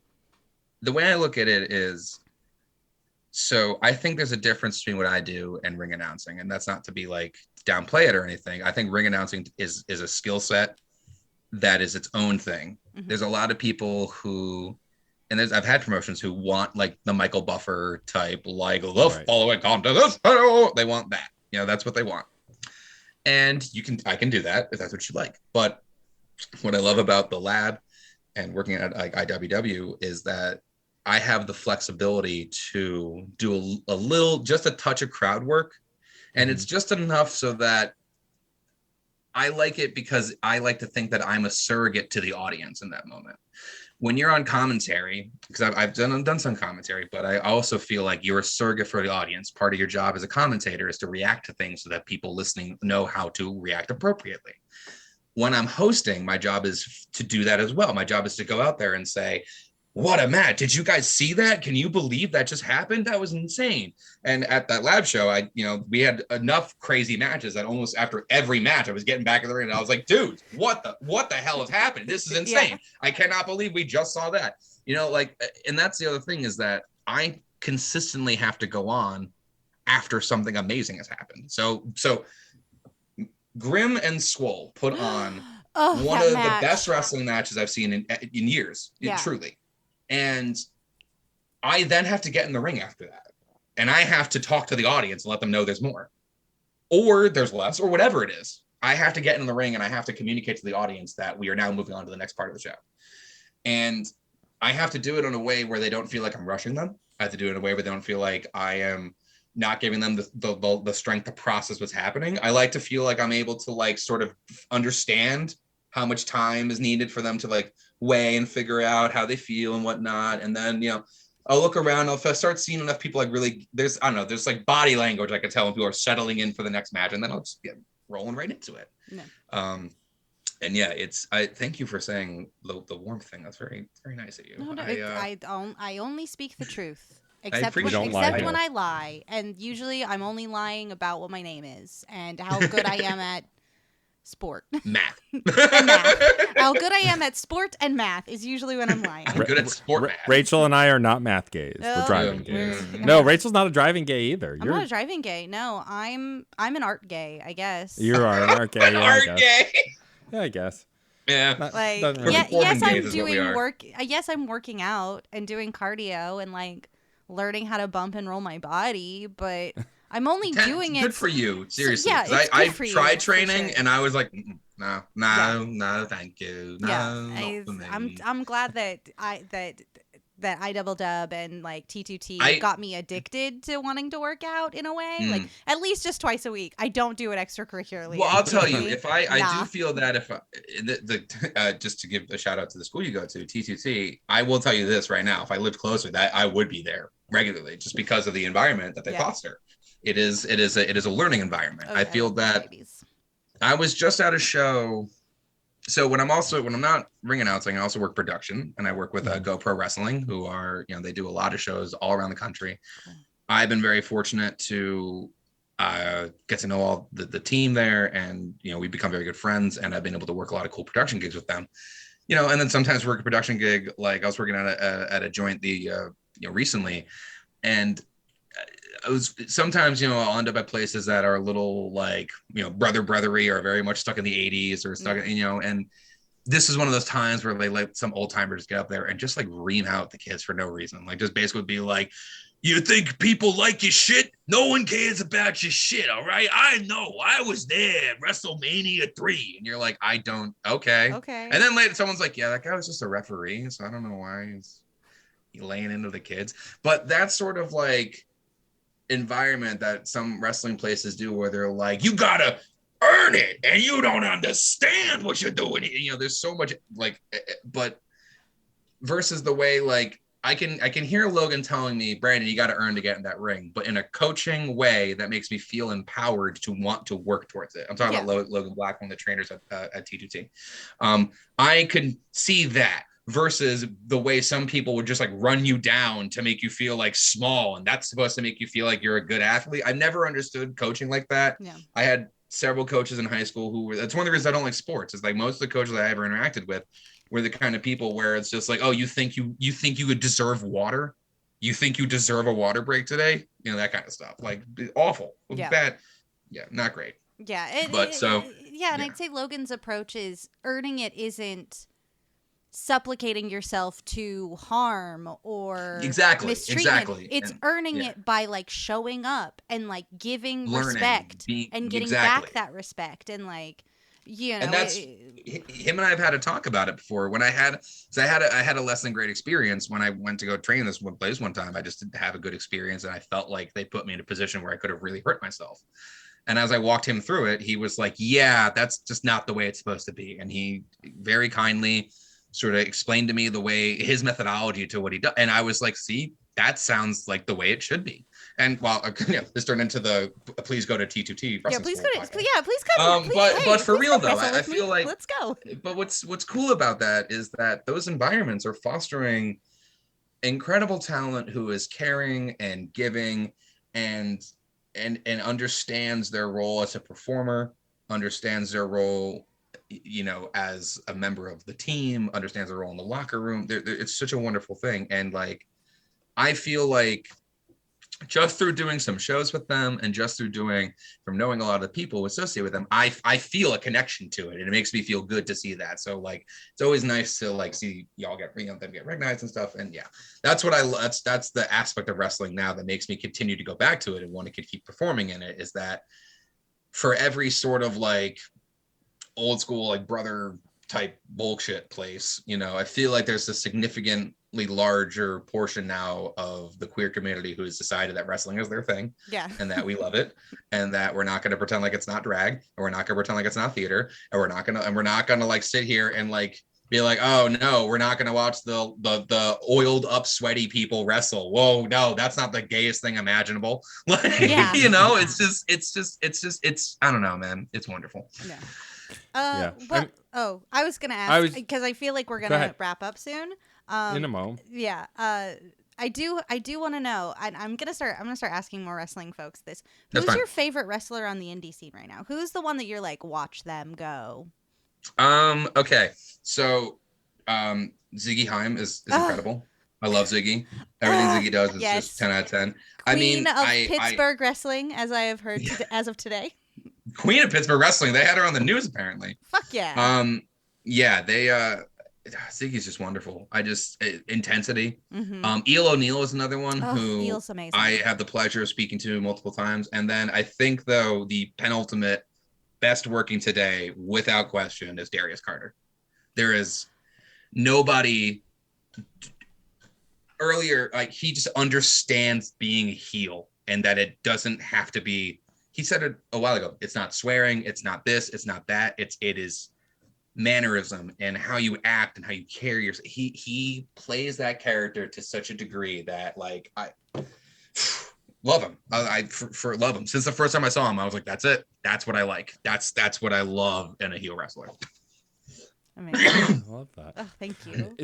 It's funny. I can't relate to the wrestling school side of it just because I haven't done it. But like, what y'all are talking about briefly before we wrap up is like, it's something that Rachel and I have fostered for ages in the podcast space, right? A rising tide raises all ships, right? There's no one way to do this. I mean, look at this show. It is a clusterfuck and a cacophony wrapped up in one. And yet we still Great keep book, coming But back. But it's our clusterfuck, and it's our And cacophony. your cacophony. but It like, must it's be one of those- protected at all costs. It's one thing where like I've come to a point where it's like there are no good and bad well, there are bad podcasts, but that's mostly Joe Rogan's fault.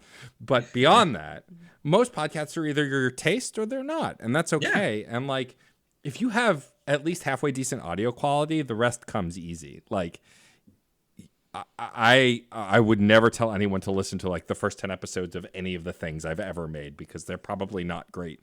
But things get better over time. Absolutely. And I think that the problem with a lot of art spaces, and I consider wrestling an art space, is it's exclusionary.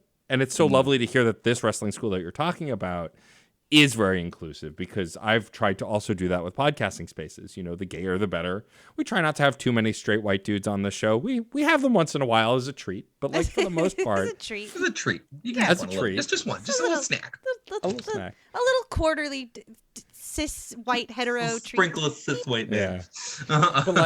But like also it's one of those things where I love to hear stories of inclusivity, because I never understand why people are like, well, I don't know if you're right for this and you probably shouldn't try. And it's like, no. I like to tell people you're going to fail and you're going to suck. If you're okay with that, you'll get better. But like, you have to be prepared to. I was a chef for a long time. The class that you can't make an omelet without breaking eggs, man. You got to be willing to do things that maybe don't work. And some days that thing that didn't work turns out to be the best idea you've ever had. And then other days you're like, okay, so noted. Don't do that again. Yeah. And that's fine. Yeah, it's really a lot to do with us having been fed this very troubling narrative surrounding talent. yeah. You Oh, know, yes. and it's Well, just there's the like- idea that like you just are if you're not like born like with it, that's it. You can't develop it, you know? Yeah. Yeah. And it's nonsense. it's patently false. Like, Yeah. Absolutely. It's just good it's actors nonsense. become good actors because they work at the craft of acting. You know, they Correct. might have some like 100%. raw like stuff there that like already gives them a boon, but talent is only a boon that Absolutely. you have. I mean, it's never look like at Brando, the end. Marlon Brando, good actor, right? Yeah. Who goes to the Lee Strasberg Academy, which was an acting school in New York, and becomes a fantastic actor. Like it's that sort of thing of like you have to hone it. Yeah. And when I wasn't honing my skills and I was just letting myself sort of, I didn't think of developing a character. I didn't think of developing a look. And then over the course of time, I started like actually trying to hone the skills down and actually thinking about how it works as an overall image. Pearls, jacket, this, how I talk, how I walk, how I do, everything came together. And it's over the course of time, you know? Yeah, you have to work at it, Yeah. and you have to want to work at it. And like, I have a friend who just started a YouTube page because he's really into board games, and he's always wanted to do a YouTube channel. And I told him, look, you can't look at the numbers, you cannot look at the views, you No, cannot look not at any yet. of that. You gotta make things, just make them. Do it because you want to. Right. If it's not fun, you're not gonna, you know. Ultimately, if you're having fun, the rest doesn't matter. Like, do I want a bigger audience for the show? Of course I do. Yeah. Do I want Rachel and I to have bigger guests? Of course I Yeah. do. Do But we like, want money for this? Yes. yes. Why, But yes. that Really? doesn't- I want all that's- that for you guys too. but that's not why we're doing this. We're doing this because Rachel is one of my best friends and I love them. And we like bringing people on to talk about the current state of media in a fun and goofy, stupid way that sometimes leads to more heartfelt conversations like this. And I think ultimately creating anything, whether it's wrestling, podcasting, or whatever, it has to come from the heart, and you have to want to do the thing. The other stuff is great, but you have to want to do the thing. If you want to do the thing, the rest will come eventually. You got to meet it where it lives, essentially. You can't expect to move forward if you're not actually moving. You can't expect progress without movement. You have to be willing to take the risk. It's just, there's so much about it between, like I said, wrestling, podcast, any form of art. Even just taking a painting, the second you touch the brush to the canvas, you've now taken a risk. You have to be willing to do that. You have to be willing to say, I don't know if this will work, but I'm going to try it. Yep. I hope it does. And and for me, when I was doing stand-up, it was always about, if I make one person laugh, then I know the joke worked. I don't care if the whole room doesn't laugh. If even one person laughed at it, then it is a good joke. It may not be the joke that I do every night, but I know that joke has an audience. And that's the best way to go about it. I know there's an audience, even if it's an audience of one. I'll still play that audience of one person like it's a sold-out crowd in Madison Square Garden every single time, because that person deserves that show, because they get it, so they deserve whatever it is. And that's the way I treat every wrestling show. That's been my performance mantra since I forget where I heard that. I heard it as a kid somewhere, but whether it's 5,000 fans or 5 million fans, you have to play it the same exact way every single time, because you never know. Yeah. And this is exactly why I'm an art gay. That's why you're in our group. That's what we've learned today. Well, Brandon, thank you for taking the time to chat with us. This was wonderful. I had so much fun. This was such a great time. This was the best. I can tell that we're going to be best friends forever now. But before we wrap up the show, Brandon, tell folks where they can find you online, where they can find your stuff, where they can see you live, all of that stuff. Give your plugs. Okay, folks. Hi, my name is Brandon the Ham Hamilton. You may have heard of me from such places as, you can find me on Twitter at the Ham Tweets. You can find me on Instagram at the Brandon Hamilton. If you're looking for my stuff, I am the ring announcer / show host for Wrestlers Lab. If you have the IWTV app, you can find me on there. I've done some shows with IWW. I've done some shows with Blitzkrieg Pro as well. Coming up, I will be... What do I got going on this month? I'm going to be doing 2 dates at the Stonington Fair in Stonington, Connecticut with Real Shoot Wrestling. And then at the end of the month, I will be in West Warwick, Rhode Island. So, be on the lookout. I'm all over the place, baby. Be on the lookout for Ham, folks. I'll tell you what, this was such a wonderful time. You guys are great. This is a fun show. This was such a good time. I'm glad you had fun. That's all that matters. Is the guests had fun, then we did our jobs. Well, don't go anywhere yet. We're going to ask you our final question. But before we get to that, Rachel, we have some folks to thank. We got to thank some folks. First and foremost, big thanks to John Presnell for the use of the song Aurora off the album Fair Game, featuring Stefan Rimble, to be our entrance and closing music. It's a bop. It's a jam. I love it. It is. It is a bop. It is a jam. Future guest, eventually, John Presnell. One day. Also, I want to thank the incredible Katie Bug, who designed our awesome show art. Katie, you rule. We still love our art. Thank you very much. Yes, and thank you to the Certain... It's fabulous art. Oh, yeah, it's really good. Thank you. And thank fabulous you art. to the Certain Point of View Podcast Network for continuing to allow us within their ranks. You can check out all of the shows that Certain Point of View does at our website, certainpov.com. Correct. And you can find great shows there like Books That Burn and Men of Steel and you got this. You can do comics ones. We have several. The panelology. Panelology is one of them. You were just on one. And Comics Quest, which there you go. I did Tide Song with JD just very recently. You did. There's so many wonderful shows and a beautiful community over on our Discord, so check them out. Do those things. I also want to, starting with this episode and going forward, because we should have been doing it all along, but I do want to thank our antagonist, the incredible Case Aiken. I don't want to thank Case Aiken. He hypnotized my cat. Hush up. Too many periods. Case designs all of our show art. If you like our individual episode art and our banner art that we often post on Twitter, that's all Case Aiken. Brilliantly done. Yeah. And of course, as Rachel said, you go to certainpov.com to find the Discord server where we're always chatting about TV, movie, video games, and more. Also, if you find the time, and it only takes a few moments, rate and review us on your podcast platform of choice, Please and thank you. especially Apple Podcasts. It helps to get us featured. It helps to grow the audience. If you happen to see a tweet from me and Rachel about an episode, please retweet it, share it, give it a listen. Yeah. Always helps grow our incredible audience. Because we want fans and money. We do. And money. Fans and money, please get them fans and money. They earned it. They had to talk to me for an hour. They earned it. And of course, you can find us all over the internet. We're at screen_snark on Twitter. And then you can also send us an email at screensnarkpod@gmail.com. If you have suggestions for guests, suggestions for topics, any other kind of milestone stuff as we continue to grow and grow the show, we would love ideas and suggestions, or just for you to say hi. Yeah. So with that, Rachel, why don't you ask our guest our final question? Ah, you're not free yet. We've got one more to get you. So Brandon, I'm chomping at the bit to know, and I know our listeners are too, to hear your answer to this all important question. Brandon, if you had to choose one trope as featured in movies and television to instantly and magically become true in your life, which one would you choose? Oh, that face. I love this question. Because we just asked a film nerd to pick a trope. Yep. So That is such a good question. Yep. Okay. Immediately, my thought is like, I would love a MacGuffin. Like, I would love it to be like, Yeah. you have to who get doesn't this love MacGuffin? somewhere. Yeah. I would love that. Just Yeah. like, what? What? This thing? It has to go. gotta You go. gotta take it. Oh, why me? Oh, because it's the call to adventure, bud. Oh no, are we in Act 2 yet? No, we're still in Act 1. Oh, okay. Like I would Amazing. love that, and I would also love to have the awareness to be like, guys, we need the. Did you leave the MacGuffin behind? Get the briefcase. We need it. We need the MacGuffin. No, we can't, guys. We can't go. No, it's not from McDonald's. How else are we going to make the friends along the way if we don't have the MacGuffin? We You need it. need to journey. But yeah, I think that would be pretty cool. I think another fun trope that I could definitely use is the neighbor who gives me advice. I would love Yeah. the classic just to Yeah. be like, hey, Sam. And he'd be like, oh, Brandon, what's going on? I'd be like, well, my boss has really got me down. Well, have you thought about what's going on with him?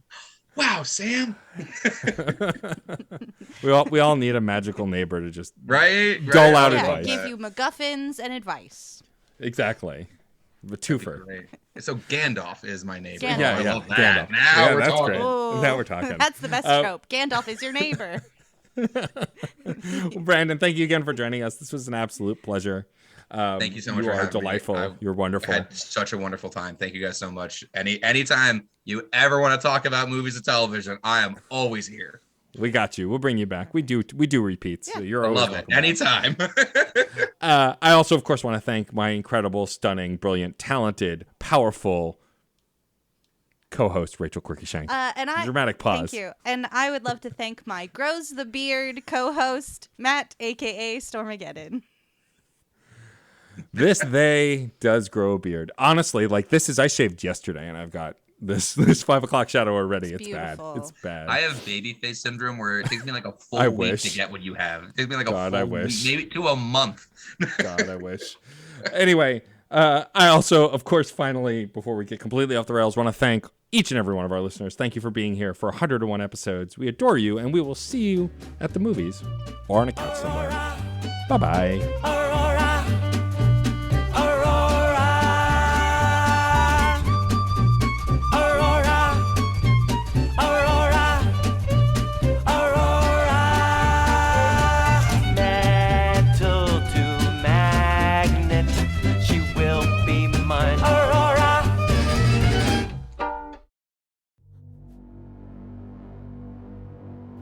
We've made difficult decisions. And there are still more ahead of us. 2 people aren't enough to save the galaxy. We need the toughest, Smartest. deadliest allies. We need you. We need you to join us. And listen to Reignite. A Certain Point of View podcast about storytelling Love. and Mass Effect. Join us every other Thursday as we fight for the fate of an entire galaxy.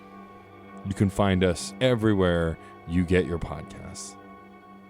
Or at certainpov.com/reignite. We're counting on you. We should go. CPOV. CertainPOV.com.